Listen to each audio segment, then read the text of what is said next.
गुणत्रयविभाविनी कालरात्रिर्महारात्रि मोहरात्रिश्च दारुणा तं श्रीस्तमीश्वरी तं ह्रीस्तं बुद्धिर्बोधलक्षणा लज्जा विशिष्टता तुष्टि तं शान्ति शान्तिरेव च कर्गिनी शूलिनी घोरा भगिनी चक्रिणी तथा शङ्किनी चापिनी बाणभूषुण्डी परिगाघा सम्या सम्यतरा शेष सम्यक् पश्यति सुन्दरी परापराणां परमा तमेव परमेश्वरी।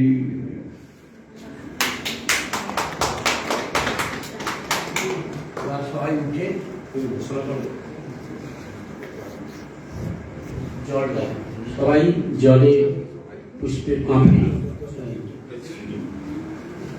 দিয়ে অনুষ্ঠানে শুরু করি।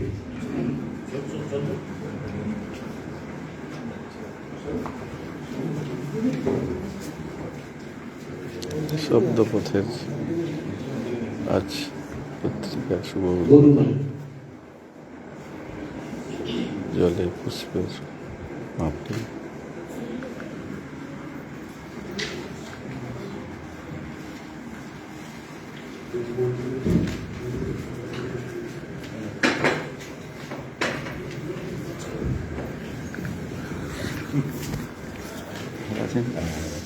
তোমারটা আরো ৩-৪ জনকে সংযোজন করে দিচ্ছি, কিন্তু তারা জীবিত, যেমন চিত্তরঞ্জন রণসিংহ, শরীর জানা, তারপরে রামচন্দ্র।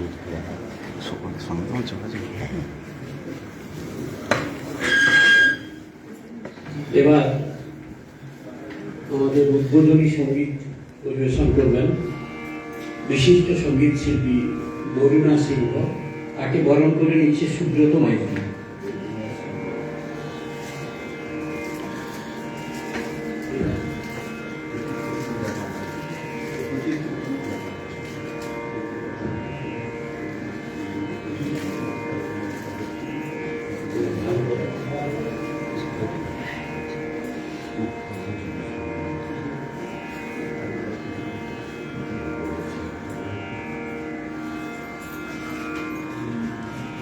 আমাদের প্রতি বছরই থিম থাকে পথ। এই পথ হৃদয়ের পথ, এই পথ নান্দনিকতার পথ, অক্ষর সাধনার পথ, সপ্তপথের এই অনুষ্ঠানের যেটা আমাদের মূল থিম পথ। আমাদের সঙ্গীত শিল্পী বরুণা তিনি আপনাদের সেই পথেরই সন্ধান দেবেন সঙ্গীতের সুরের মূর্ছনা।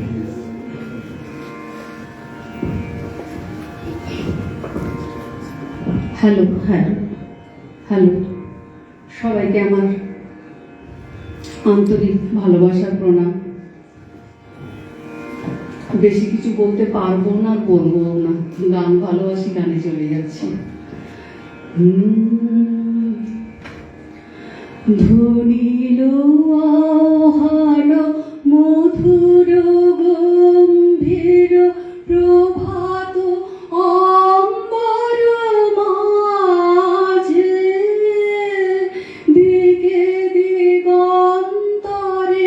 ভুবন মন্দিরে শান্তি সঙ্গীত বাজে।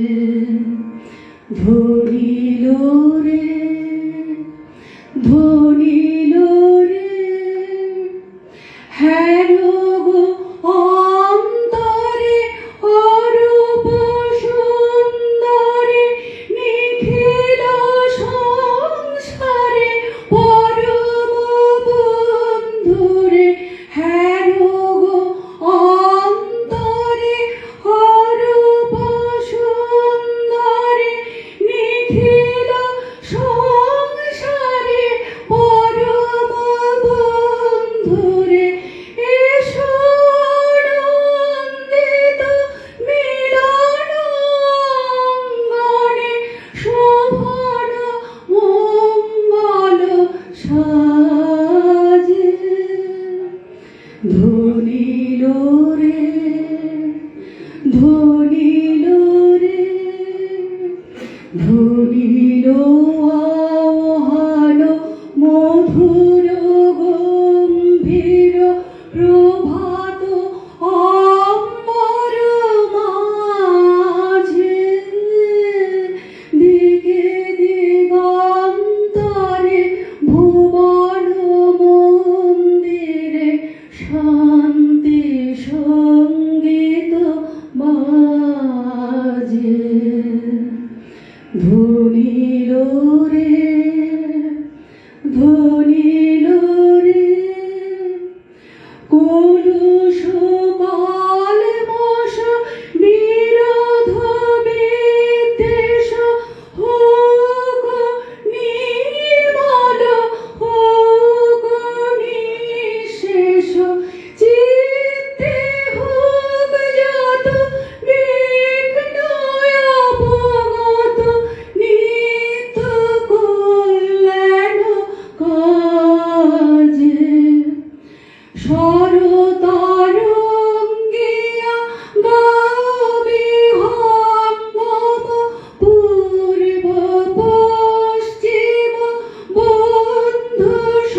ধরিল রে ধরিল রে ধরিল আহ্বান মধুর গম্ভীর প্রভাত অম্বর মাঝে দিকে দিগন্তরে ভুবন মন্দিরে শান্তি সঙ্গীত বাজে ধরিল রে ধরিল রে।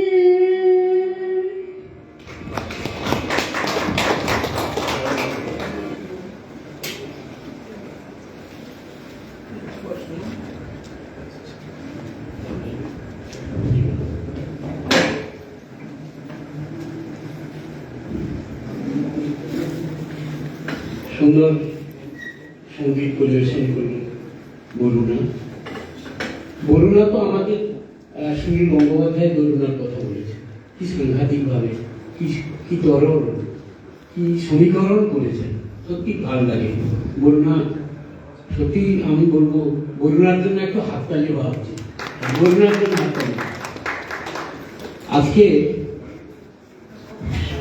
এই সময়ের একটি বিশিষ্ট সাহিত্য পত্রিকা কবির পথ, কবিতার পথ, শব্দপথ, এই শব্দপথের যে স্মারক সংখ্যার উদ্বোধন হবে তার সম্পাদক আমাদের ভাতৃপ্রতিম প্রদীপ্ত খাটুয়া, সে তার একটু সুবিনয়ী কিছু বক্তব্য সে তুলে ধরবে, তাকে আহ্বান করছি। প্রদীপ্ত এসো। নমস্কার, সকলকে প্রাক শারদীয়ার শুভেচ্ছা অভিনন্দন এবং মঞ্চে যারা উপবিষ্ট আছেন তাদের সবাইকে শ্রদ্ধা এবং প্রণাম জানাই। আজকের যে অনুষ্ঠানে আমরা এখানে সমবেত হয়েছি সেটি হলো একটি পত্রিকার শারদ সংখ্যার প্রকাশ অনুষ্ঠান। এটা এমন কিছু আহামরি কিছু নয়, প্রত্যেক পত্রিকারই প্রকাশ হয় এবং তার একটা অনুষ্ঠান হয়। আমার পত্রিকা বা আমাদের পত্রিকা বলে নয়, আমি এ কারণেই বলছি যে 30 বছরের পথ চলা এবং 2025-26 হচ্ছে 30তম বছর। এই 30তম বছরে আমাদের একটা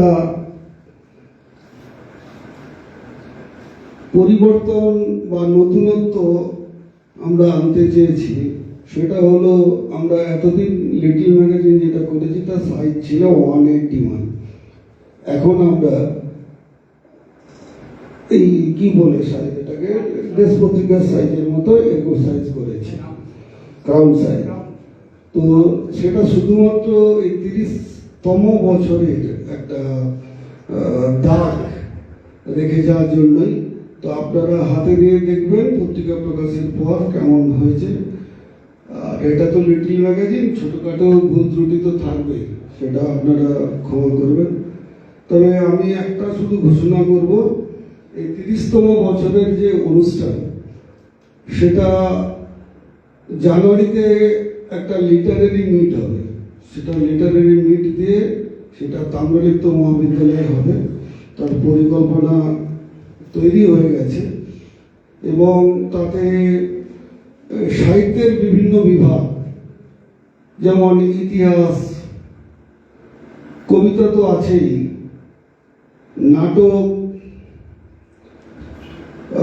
চিত্রকলা মানে শিল্প, চিত্রশিল্প, এরকম পরপর 4-5টা বিভাগ নিয়ে সারাদিন ভর বিশিষ্ট লোক মানুষজনের এই মুহূর্তে আমাদের বাংলার স্ব ক্ষেত্রে বিশিষ্ট মানুষজন তারা থাকবেন, তারা বলবেন। এবং আমি চাইব যে আপনারা সবাই থাকবেন। সেখানে একটা ডেলিগেটের একটা ব্যবস্থা করা হয়েছে।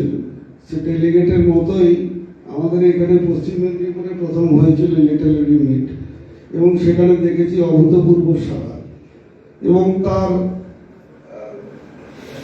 এটাও ভালো, মানে ফিডব্যাকও ভালো। সেরকম আমাদের জেলায় আমি আজ পর্যন্ত হতে দেখিনি। যাই হোক, 30তম বছরের উদযাপন এই লিটারারি মিট দিয়েই হবে জানুয়ারি মাসে। তো আমি আর বেশি কথা বলবো না, আপনারা পত্রিকা হাতে নিয়ে দেখবেন।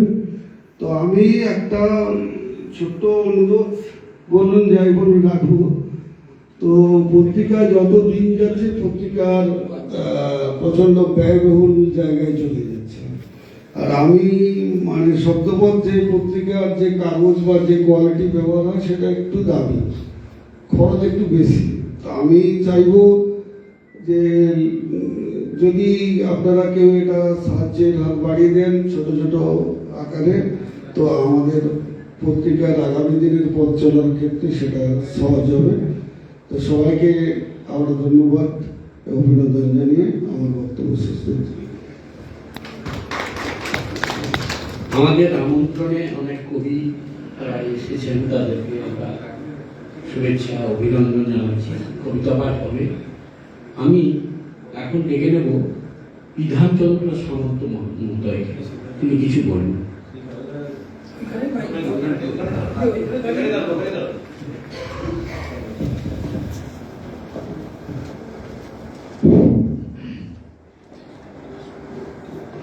আজকে এই যে অনুষ্ঠান, এমন একটি অনুষ্ঠান যেখানে বিভিন্ন ক্ষেত্রে প্রতিষ্ঠিত সাহিত্যিক, কবি এবং সঙ্গে সঙ্গে আমাদের যারা এই পথের অগ্রজ তারাও আছেন, মঞ্চে আছেন, যারা জয়দেব বাবু, ব্রহ্মময় নন্দ, রাজর্ষি বাবু, আমাদের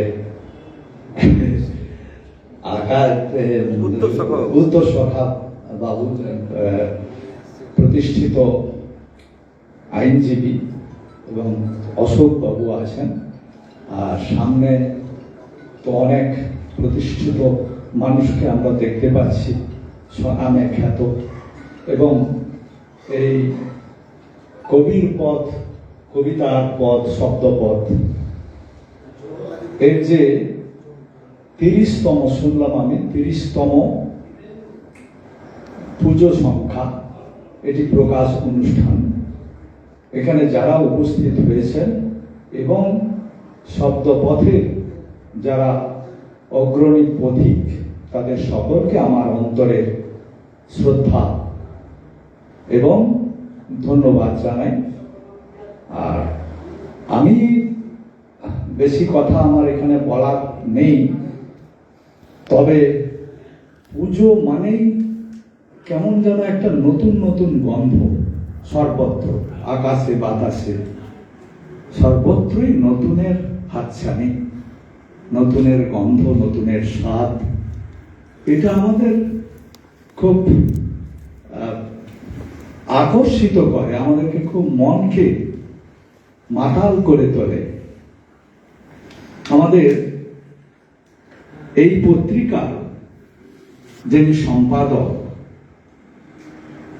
তিনি আমার ভাতৃসম প্রদীপ্ত খাটুয়া।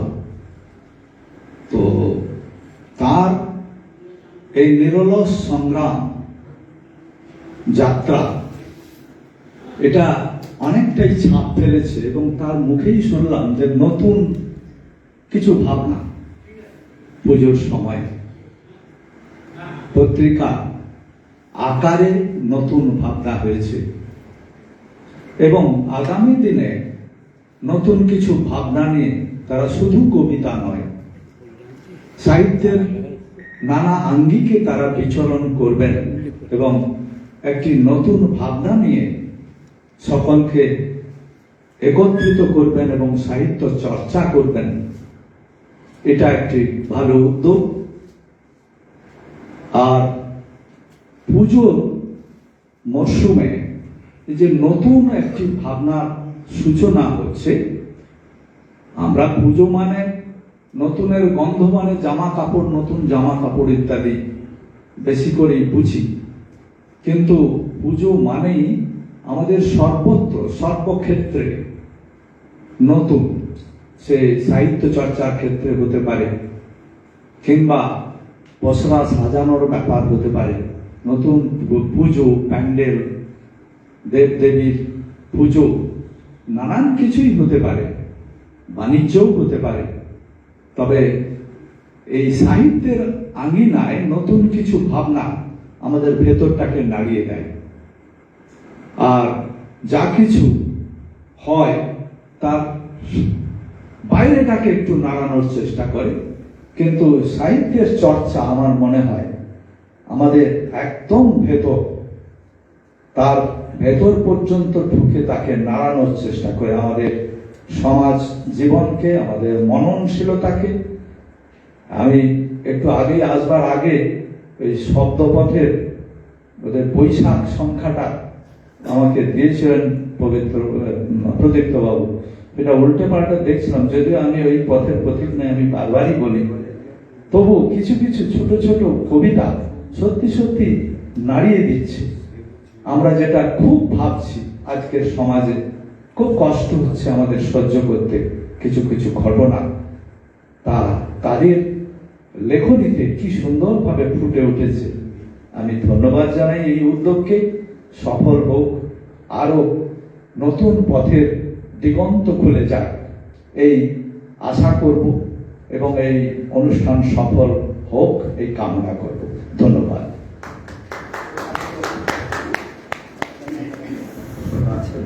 ধন্যবাদ বিধানবাবুকে। এবার আমাদের পত্রিকার আনুষ্ঠানিক প্রকাশ, পত্রিকার আনুষ্ঠানিক প্রকাশ ঘটাবেন, সকলেই করবেন, তবে প্রথমে মোড়ক উন্মোচনটা করবেন জয়দেব মালাকার। জয়দেব বাবু, আপনি এটাকে খুলে সবার হাতে দেবেন।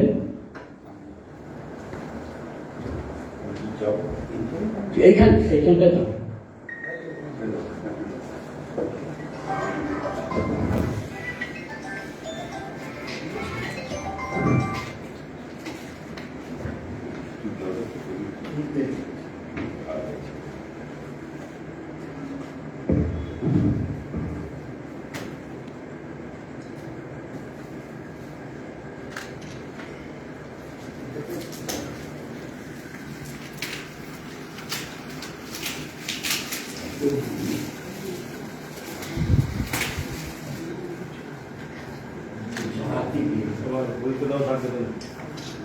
সম্পাদক ওদিকে যাক, সম্পাদক ওইদিকে থাকবো।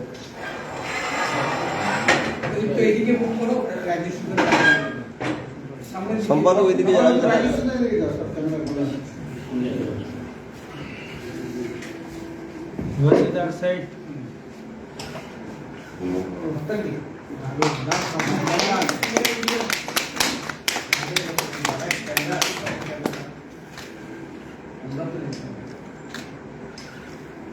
এই পেপারের সাইজটা হচ্ছে 1800।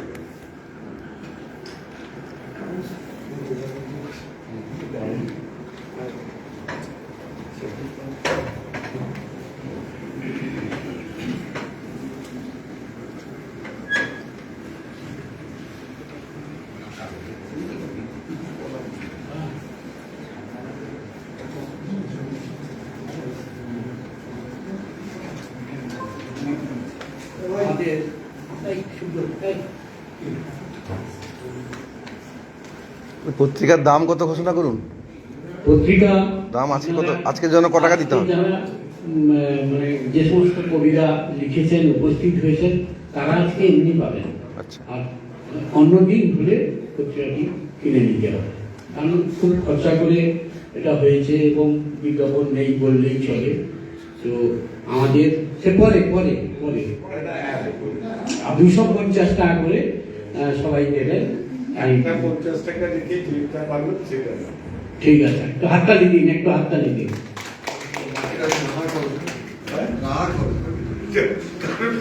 নিজের কাছে 200 টাকা ছিল, সত্যি কথা সবসময় বলা হয় না, 50 টাকা আমি নিজে রাখলাম, বাকিটা প্রদীপ্তকে দিলাম কি সপ্তপথে প্রকাশে সহায়ক হয়েছিল।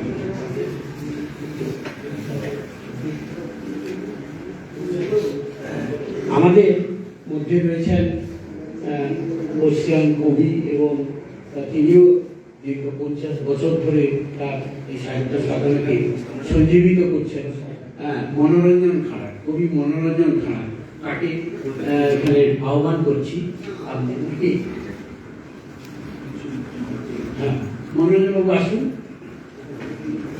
আপনি দীর্ঘদিন একই পথের পথিক, এখানে 30 আপনার 50, অতএব আপনি বলুন যে কি কষ্টকর অবস্থার মধ্যে দিয়ে তারপর আপনি আপনার কবিতা পাবেন। আগে একটু বলে নিই, কারণ আমি যেহেতু 53 বছর ধরে কাগজ চালাচ্ছি, এইটা হচ্ছে 180 GCM কভার। মনোরঞ্জনটাকে বরণ করে নিচ্ছেন। কাগজের কোয়ালিটি হচ্ছে 180 GCM। হ্যাঁ, কভার।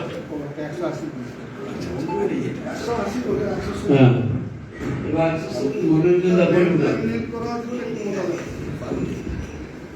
আজকের এই মহতী অনুষ্ঠানে শব্দবোধ পত্রিকা এবং তার সম্পাদক তার উদ্যোগে যে সাহিত্য ভাষণ অনুষ্ঠিত হচ্ছে তাতে উপস্থিত থাকতে পেরে খুব ভালো লাগছে।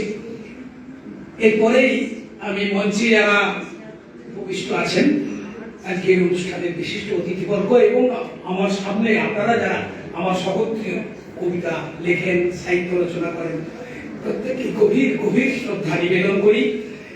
আমি 1976 সাল থেকে বেলুকা সাহিত্য পত্র সম্পাদনা করছি। এই তমলুকের শীতলা প্রেস মদন বৈজ্ঞানিকের সম্পাদনা মৃণাল পত্রিকা, তাতে লেখার সুবাদে এই তমলুকে আসা উড়িষ্যা থেকে, এবং পরবর্তীকালে 2 বছর পরেই 1976 থেকে বেলুকা সাহিত্য পত্র। এবছর 50 বছরে পড়ল। গত 10ই আগস্ট মেছেদার শ্রীধর মিলন মন্দির পাঠাগারে তার অনুষ্ঠান হয়ে গেছে, আর 50 বছর পূর্তি অনুষ্ঠান হবে খুব বড় করে, সারাদিন ব্যাপী। সেটা হবে জানুয়ারি শেষের দিকে। আপনারা অনেকেই তাকে আমন্ত্রিত হবেন। মাঝে মাঝে মনে হয় আমরা যারা দীর্ঘ পথ অতিক্রম করলাম, প্রায় 55 বছর ধরে কলম নিয়ে কাজ করছি, তো আমরা যদি না লিখতাম বাংলা সাহিত্যে কি এমন ক্ষতি হতো? বাংলা সাহিত্যের যে ঐতিহ্য এবং ইতিহাস, যে সমস্ত দিকপাল লেখকরা জন্মগ্রহণ করেছেন, সেরকম লেখক ভবিষ্যতে আমরা পাবো কিনা যথেষ্ট আমার সন্দেহ হয়। যে যদি আমরা নাই লিখতাম, লেখার জগতে নাই বা আসতাম, তাহলে কি এমন ক্ষতি হতো? আমাদের বঙ্কিমচন্দ্র, আমাদের তারা আসছিলেন, এই আমাদের ব্রহ্মানন্দবাবু তারাশঙ্করের গল্প করছিলেন অনেকক্ষণ ধরে। এই যে বঙ্কিমচন্দ্র, শরৎচন্দ্র, তারাশঙ্কর, মানিক বন্দ্যোপাধ্যায় ইত্যাদি ইত্যাদি যারা রয়েছেন, সুনীল মুখোপাধ্যায়, সত্য চট্টোপাধ্যায়, নীল চক্রবর্তী, আমরা কতটা কি করতে পারলাম বা করছি, চেষ্টা করছি, এইটুকুই স্বস্তি যে চেষ্টা করে যাচ্ছি। এই যেমন প্রদীপ্ত বললো, আমার অত্যন্ত মানে খুব কাছের মানুষ, প্রদীপ্ত ভাইয়ের মতোই, যে নতুন করে কিছু ভাবছি, নতুন করে সত্যি তো ভাবতেই হবে। আমাদের সাহিত্য চর্চা মানেই তো সৃষ্টিশীলতা, সৃজনশীলতাকে আরো এগিয়ে নিয়ে যাওয়া। সমাজে যা যা ঘটছে, আমরা যেমন আমাদের পূর্ববর্তী লেখকদের, ঔপন্যাসিক, গল্পকার, কবিদের লেখায় যেমন আমরা পাই, তেমনি আজকের যারা লেখক, যারা কবিতা লিখছেন, যারা গল্প লিখছেন, ছড়া লিখছেন, যেন তাদের লেখায় আজকের সমাজকে বেশি করে বিধৃত করেন। কারণ কি, আমি একটা কথাই বলি, যে পাশের বাড়িতে আগুন জ্বলছে বা বাড়িতে দগ্ধ হচ্ছে আর গিরু বেহালা বাজাচ্ছেন, এই ধরনের লেখকের জগতে বা সাহিত্যের জগতে এটা হয় না। আমি আগুনের পাশ দিয়ে হাঁটছি, পাশে অগ্নি প্রজ্বলন কুণ্ডে প্রচলিত হচ্ছে, আর আমি পাশ দিয়ে যাচ্ছি, আমার শরীরে তার তাপ লাগছে না, আঁচ লাগছে না। একজন বলেছেন, আমি ঠিক যে চারপাশে যে ঘটনা ঘটছে, সম্ভবত বিধানবাবু, চারপাশে যে ঘটনাগুলি ঘটছে প্রতিদিন আমরা টিভিতে আগে দেখে নিই, তারপর দিন খবরের কাগজে সেগুলো হয়তো বেরোয়, তো সেগুলোর সেই ঘটনাগুলি আমাদের কাছে এত বেশি বেদনাদায়ক, এত বেশি ধিক্কারজনক, এত বেশি কষ্টদায়ক যে ভাবা যায় না, না প্রতিবাদ করে পারা যায় না। তো প্রতিবাদ তো থাকবেই। আমরা সমাজে যা কিছু অন্যায়, অবিচার, শোষণ, বঞ্চনা, সেই ইউরোপের রেনেসা থেকে শুরু করে বাংলার রেনেসা তো বটেই, এবং পরবর্তীকালে আমাদের যে সমস্ত লেখক কবিরা এসেছেন তাদের অনেকের মধ্যেই এই প্রতিবাদ ভীষণভাবে ধ্বনিত হয়েছে, যেটা বর্তমানকালে অনেক কবি লেখক সম্পাদকের মধ্যে আমি পাই না। আমার খুব কষ্ট হয় যে আমি অগ্নিকুণ্ডের পাশ দিয়ে হাঁটছি, অথচ আমার গায়ে অগ্নি তাপ লাগছে না। গতকালকে যে বাচ্চা মেয়েটি ধর্ষিত হয়েছে, মারা গেছে, তার ঘটনার জন্য আমার সামান্যতম প্রাণ কাঁপবে না? আমার লেখায় সেরকম কিছু প্রকাশ পাবে না? আমি ফুল, পাখি, নদী, পাহাড় এইসব নিয়েই এখনো মেতে থাকবো? আমি 40খানা ছড়া বইয়ের লেখক, 10খানা ইংরেজিতে, 30খানা। এই পুজোর আগে দুটো ছড়া বই বেরিয়েছে, একটা হচ্ছে এই মাটি এই দেশ, আরেকটি হচ্ছে সোনার দেশ। সোনার দেশ গতকালকে ডেলিভারি নিয়েছি, এই মাটি এই দেশ পুজোর আগে আবার দিয়ে দেবে। তো এই যে ছড়া লিখি, কবিতা লিখি, গল্প লিখি, যাই না, আমি মানুষকে সবচেয়ে বেশি অগ্রাধিকার দেব। অন্য কোনো জীবজন্তুকে, অন্য কোনো প্রকৃতিকে ইত্যাদিকে সবই থাকবে, কিন্তু মানুষের সেই যে মনসামঙ্গল কাব্যের চাঁদ সদাগর দেবতার বিরুদ্ধে লড়াই করেছিলেন, মনসার বিরুদ্ধে লড়াই করেছিলেন চাঁদ সদাগর, তাহলে সেখানে মানুষই দেবতার যে যোগ্য ভাগ তা দাবি করেছিল। তো আমরা লিখতে এসে কেনই বা নতুন কিছু করে দেখাবো না, বা প্রতিবাদের জায়গাটাকে আরো বেশি কেন মানুষের যে হৃদয়বত্তা, মানুষের যে মূল্যবোধ, মানুষের যে মনুষ্যত্ব তার কাছে আমরা তুলে ধরবো না কেন? এই দ্বন্দ্ব। আর এটা যদি কোনো লেখকের কাছে খুব স্পষ্ট না হয় যে আমি কি লিখবো, কেন লিখবো, কাদের জন্য লিখবো, এগুলো তার কাছে খুব পরিষ্কার হয়ে যাওয়া চাই। আমি আপনাদের সবাইকে আবারও গভীর শ্রদ্ধা নিবেদন করে আমার একটি কবিতা পাঠ করব।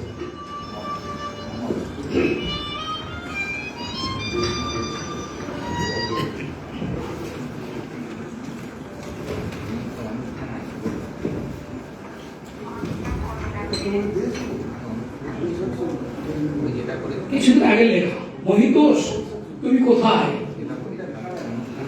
মহিতোষ তুমি কোথায়, তোমাকে আজ আমার বড় প্রয়োজন ছিল হে, তোমার মা বাবা কত হয়েছেন সেই কবে, তোমার আজও বিয়েই হলো না, তুমি নাকি দেশ সেবা করে বেড়াও, কি যেন নাম তোমার দলের, দল নিয়ে দলদাস হয়ে যাবে না তো কোনোদিন? তোমার মনুষ্যত্ব, তোমার শিক্ষা দীক্ষা, মানবতা বোধ, সমাজ সম্পর্কে তোমার উচ্চ ধারণা, এসবের জন্যই তোমাকে ভালোবাসি, সমীহ করি। আজ এই মূল্যবোধের খরার দিনে, কাকবগের রাজনীতির দিনে তোমার দেশ সেবা কেমন চলছে জানতে ইচ্ছে করে খুব। রোজই তো অত্যাচারী নেশায় খুন, অত্যাচারীরা নেশায় খুন ও লাঞ্ছিত হচ্ছে কত মানুষ। কে করবে তার বিচার, কে দেবে তাদের ফাঁসি, কিভাবে সামলাবে? তরি এ তুফান ভারী, কেন্দ্র রাজ্য জুটি ভালোই চালাচ্ছে দেশ, তুমি কোন দিকে যাবে, কি করবে একটু জানাবে? চোর ডাকাত বদমাশরাই তো নাকি এখন রাজনীতি করে? হায় রে অভাগা দেশ, হায় রে নেতা মন্ত্রী শান্ত্রী, এদের মধ্যে তুমি কিভাবে আছো মহিতোষ? জানতে ইচ্ছে করে খুব। তোমাকে আজ আমার বড় প্রয়োজন ছিল হে। সবাইকে নমস্কার জানিয়ে এখানে আমার বক্তব্য শেষ করলাম।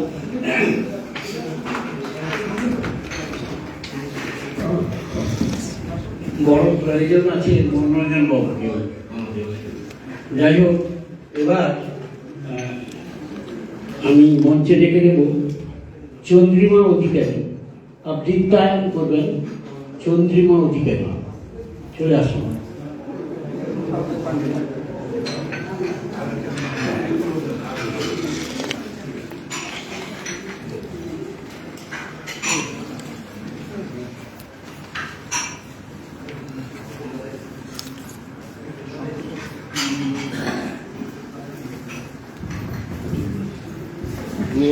চন্দ্রিমাকে বরণ করে নিচ্ছে সুব্রত।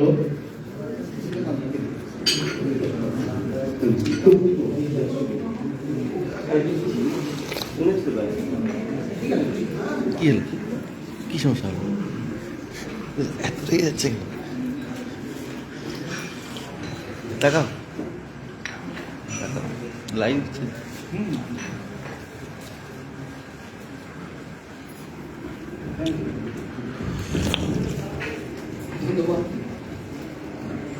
আচ্ছা, আমাকে কিছু বলেনি প্রদীপ, তোরা হঠাৎ করে ডেকে দিয়েছে, তো আমি স্মৃতি থেকে না বলে একটু মোবাইলটা দেখে একটু বলছি, মোবাইলটা নিয়ে আসি এসে বলছি।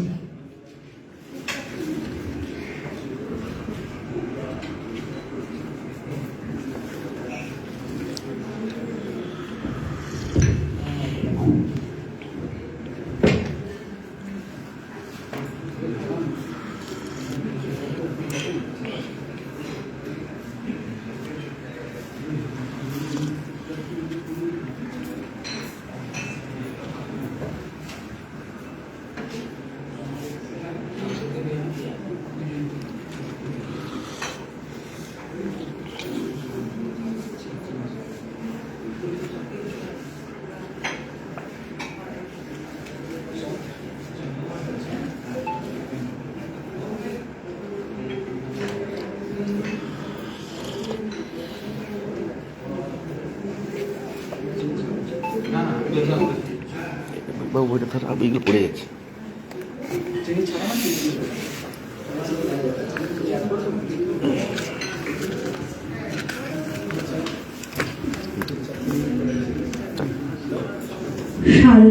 শারদিয়া মানে আমাদের একটা যেন ভালোবাসার সময় আসে, একে অপরের প্রতি আমাদের স্নেহ শ্রদ্ধা ইত্যাদি এগুলো আপনা আপনি চলে আসে, আনন্দ।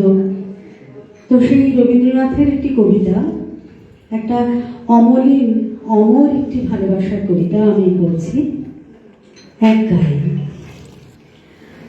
আমরা দুজন একটি গায়ে থাকি, সেই আমাদের একটি মাত্র সুখ। তাদের কাছে গায়ে যে দোয়েল পাখি, তাহার গানে আমার নাচে বুক। তাহার দুটি পালন করা ভেড়া চড়ে বেড়ায় মোদের বট বলে। যদি ভাঙে আমার ক্ষেতের বেড়া, কোলের পরে নেই তাহারে তোলে। আমাদের সেই গ্রামের নামটি খঞ্জনা, আমাদের সেই নদীর নামটি অঞ্জনা। আমার নাম তো জানে গায়ের পাঁচজনে, আমাদের সেই তাহার নামটি রঞ্জনা। দুইটি পাড়ায় বড়ই কাছাকাছি, মাঝে শুধু একটি মাঠের ফাঁক।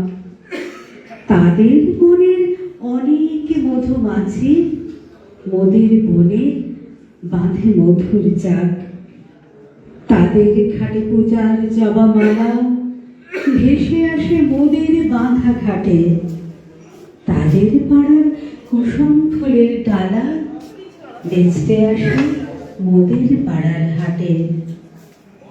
আমাদের এই গ্রামের নামটি খঞ্জনা, আমাদের এই নদীর নামটি অঞ্জনা।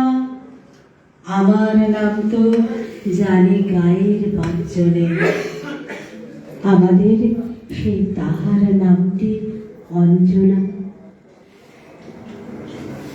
আমাদের এই গ্রামের গলি পরে আমের গলি ধরে আমের বন।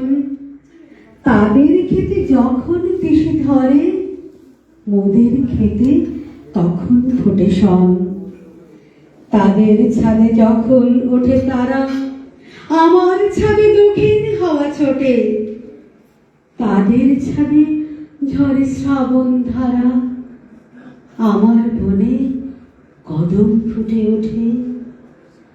আমাদের এই গ্রামের নামটি খঞ্জনা, আমাদের এই নদীর নামটি অঞ্জনা। আমার নাম তো জানে গায়ের পাঁচজনে, আমাদের সেই তাহার নামটি রঞ্জনা। নমস্কার।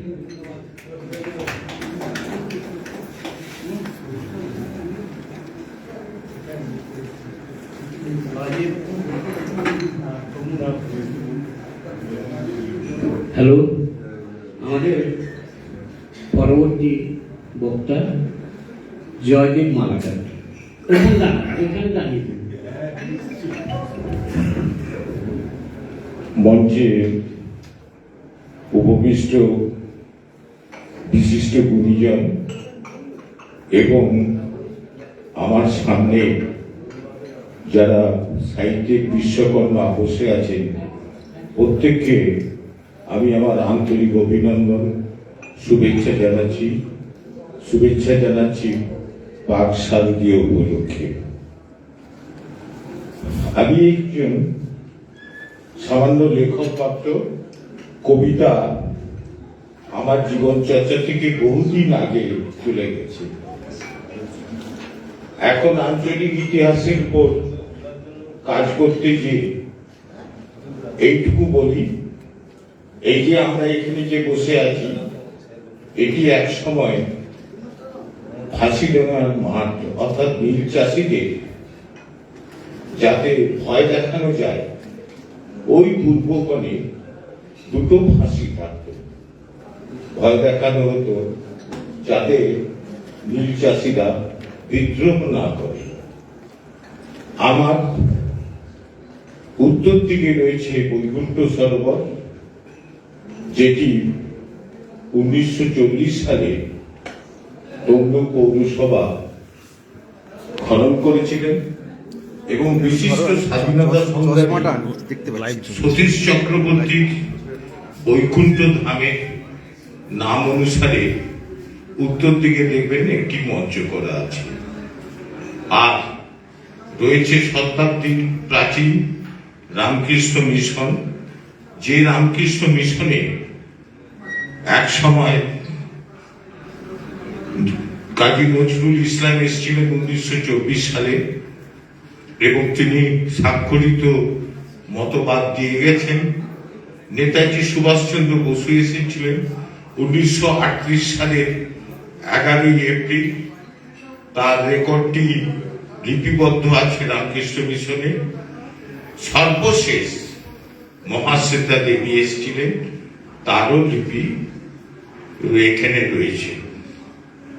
আর শরৎকাল একটা বিশেষ সময়, শারদীয় সময়ে, এই সময় নতুন সৃষ্টির প্রেরণা একটা মানুষ পায়। বঙ্কিমচন্দ্রের বঙ্গদর্শন 1864 সালে আশ্বিন মাসে প্রকাশিত হয়। তার চেয়েও আরো গুরুত্বপূর্ণ বিষয়, যেটি আমাদের অবলুপ্তির পথে চলে গেছে চিন্তা চেতনার ক্ষেত্রে, সেটি হচ্ছে 1866 সালে তমলুক থেকে প্রকাশিত হতো তমলুক পত্রিকা, যার সম্পাদক ছিলেন তৈলক্যনাথ রক্ষিত। রাজশ্রী সেই পরিবারেরই একজন উত্তরসূরি, যে পরিবারে 1902 সালে ক্ষুদিরাম বসু, যাদুগোপাল মুখোপাধ্যায়, ধনগোপাল মুখোপাধ্যায় প্রমুখ বিশিষ্ট স্বাধীনতা সংগ্রামীগণ ওখানে অস্ত্র শিক্ষা, ব্যায়াম চর্চা করতেন। এই গুটি কয়েক কথা বলে সকলকে আমার আন্তরিক অভিনন্দন এবং সাহিত্যের বিশ্বকর্মাদের শুভেচ্ছা জানিয়ে আমি আমার বক্তব্য শেষ করছি। নমস্কার। ধন্যবাদ ও কৃতজ্ঞতা জয়দেবদাকে। এবার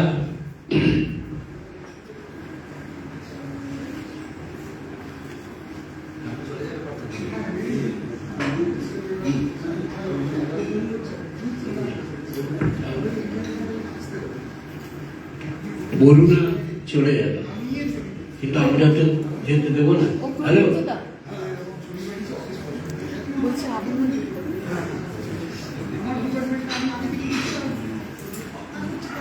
বরুণা এখন একটা সঙ্গীত পরিবেশন করবেন, আমরা তাকে মঞ্চে ডাকছি।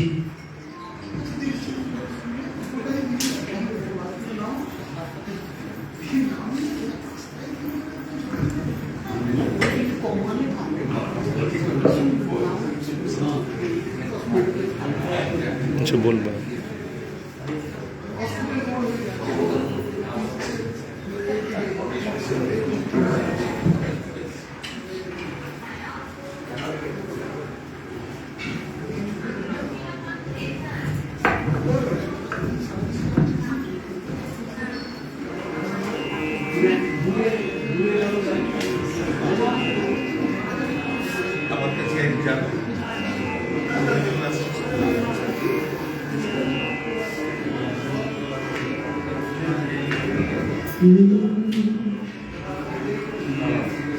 একটা আগমনী গান গাইছি, মহালয়ারি গান।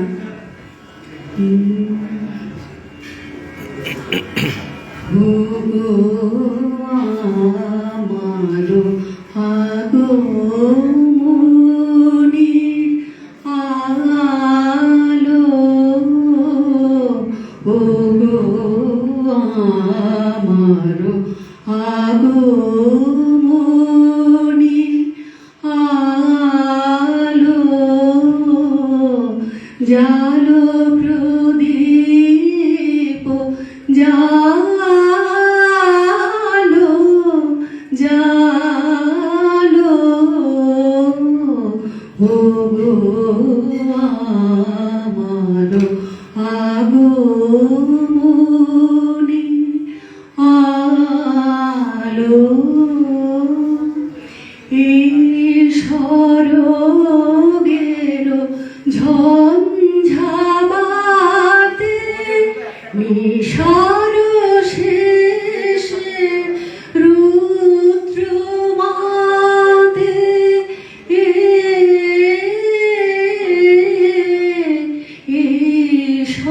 ঈশ্বরের ঝঞ্ঝাবাতে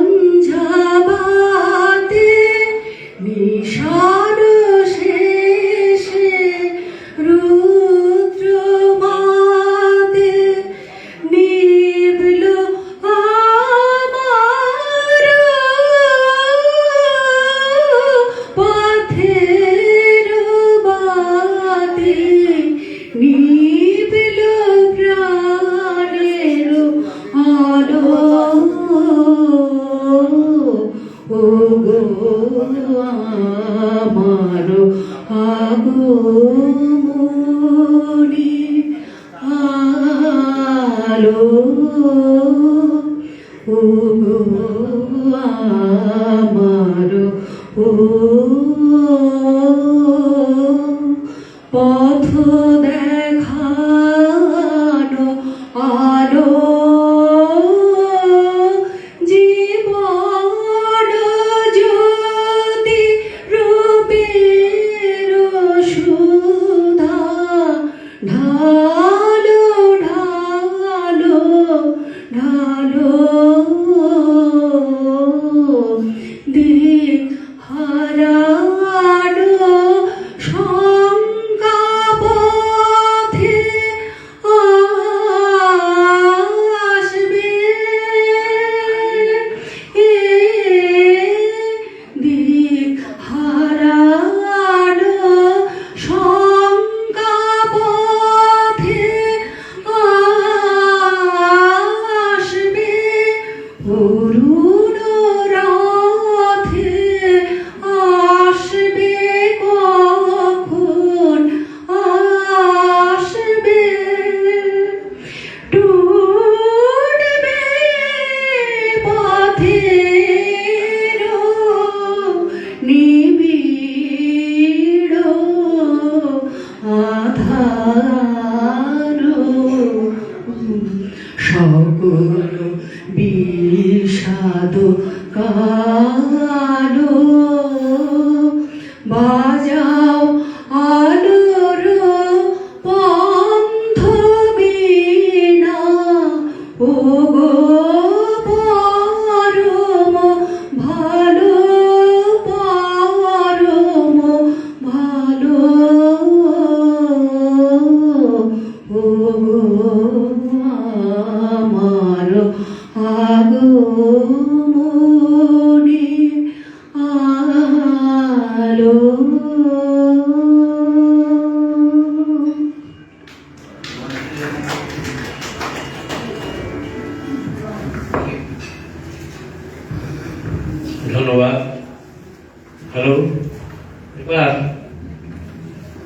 আমাদের রাজশ্রী মহাপাত্র, তিনি শারীরিকভাবে খুব অসুস্থ, অনেকক্ষণ বসিয়ে রেখেছি, খুব সংক্ষিপ্ত কিছু বলুন রাজশ্রী বাবু। নমস্কার। মঞ্চে উপবিষ্ট বিদ্বজ্জন এবং আমার সামনে সমস্ত পুস্তক প্রেমী, কবি, সাহিত্যিক, সাংবাদিকরা রয়েছেন, তাদের সবাইকে প্রাক শারদীয়ার শুভেচ্ছা জানাচ্ছি।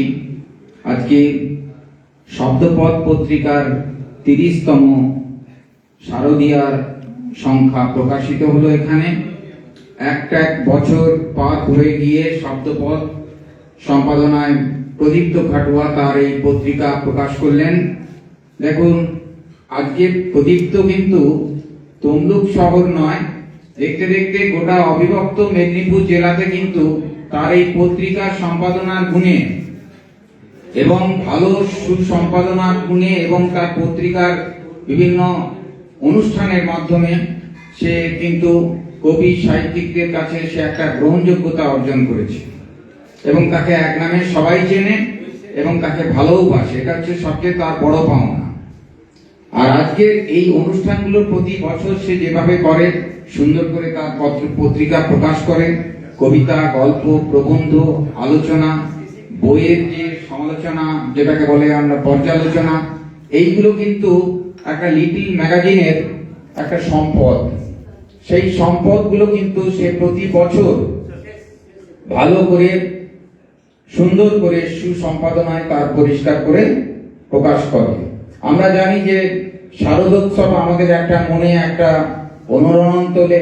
মা আসছেন, সেই মা আসার যে ভালো লাগা আমাদের এখন বিশ্বে নানা রকম একটা মানে কি বলবো, সন্ত্রাস থেকে আরম্ভ করে সমাজে, সংসারে, জগৎ সংসারে সর্বত্র একটা কেমন একটা অস্থিরতার সৃষ্টি হয়েছে এবং সেই অস্থিরতার সময়ে আমরা দেখছি এই ধরনের লিটল ম্যাগাজিন গুলো প্রকাশের মধ্য দিয়ে অন্তত আমাদের কিছুটা মনের যে প্রসারতা, যে আনন্দ, যে ভালো লাগা, সেগুলো কিন্তু আমাদের প্রকাশ পায় এবং আমরা সেগুলোকে কিছু দিনের জন্য, অন্তত কিছু সময়ের জন্য আমরা ভুলে থাকতে পারি। আজকে দুটি জিনিস আমাকে উপহারের স্বরূপ দিল। আজকে শব্দপথ পত্রিকার এই যে 30তম পত্রিকা, আর একটা বৈশাখ সংখ্যাও দিয়েছে। বৈশাখ সংখ্যা অত্যন্ত চমৎকার হয়েছে, আপনারা দেখতে পাচ্ছেন এই সংখ্যাটা। মানে কলকাতার পত্রিকা, কলকাতাতে হাজার হাজার পত্রিকা বেরোয়, কিন্তু তার সঙ্গে শব্দপথ পত্রিকা এখানে প্রকাশ করে মেদিনীপুর জেলার থেকে একটা আলোচনার বিষয় হয়ে গেছে। আমি সবাইকে ধন্যবাদ জানাচ্ছি এবং শারদীয়ার, প্রাক শারদীয়ার শুভেচ্ছা জানাচ্ছি এবং প্রদীপ্তকে আমি আন্তরিক ভালোবাসা জানাচ্ছি। আমার এক ছাত্রী এখানে উপস্থিত আছে, বরুণা মাইতি সিংহ। সে আমাকে কিছুক্ষণ আগে শুরুতেই বলছিল, বলে স্যার আর উঠতে পারলাম না। আরে উঠতে পারলাম না কি, তুমি তো ধীরে ধীরে উঠছো, এত ভালো গান গাইছো। হ্যাঁ, তোমাকে তমলুক শহরের যে কোনো অনুষ্ঠানে তুমিই তো গান গাও, তোমার গানের এত সুন্দর গলা। হ্যাঁ, তারপরে এই পত্রিকা অনুষ্ঠানে, পত্রিকা প্রকাশের প্রত্যেকটা অনুষ্ঠানে, বইমেলা থেকে আরম্ভ করে তুমিই তো গান গাও, সুতরাং তোমার আর বলে স্যার আর উঠতে পারলাম না। আমি কেন উঠতে পারবে না? এইভাবেই তো তুমি ধীরে ধীরে মানুষকে উঠতে হয়, সিঁড়ি ভেঙে ভেঙে। কে একসঙ্গে উঠতে পারে কেউ? আমরাও 45 বছর আমরা এইরকম চর্চা কাজ করছি। আজকে ছোটবেলা থেকে সেই লিখতে লিখতে আজকে এই জায়গায় এসে পৌঁছেছি এবং এখানে যারা চর্চা করে সবাই জানে কিভাবে তারা একটু একটু করে তারা উঠে এসেছে। যাই হোক, আর কিছু বাড়াবো না, সবাইকে ধন্যবাদ এবং আমি দেবাশিস তাকেও, তিনি সঞ্চালনা করছেন, তাকেও আমার আন্তরিক ভালোবাসা, শুভেচ্ছা জানাচ্ছি। ধন্যবাদ। আমি খাচ্ছি সুজিত ভৌমিক। সুজিত একটু এই দিকটায় যদি আসো ভালো হয়। এইখানটায় মঞ্চে রাখছি সুজিত ভৌমিক।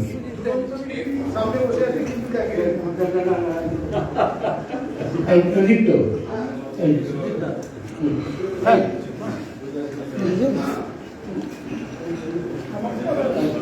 সুজিত ভৌমিক, কবি সুজিত ভৌমিককে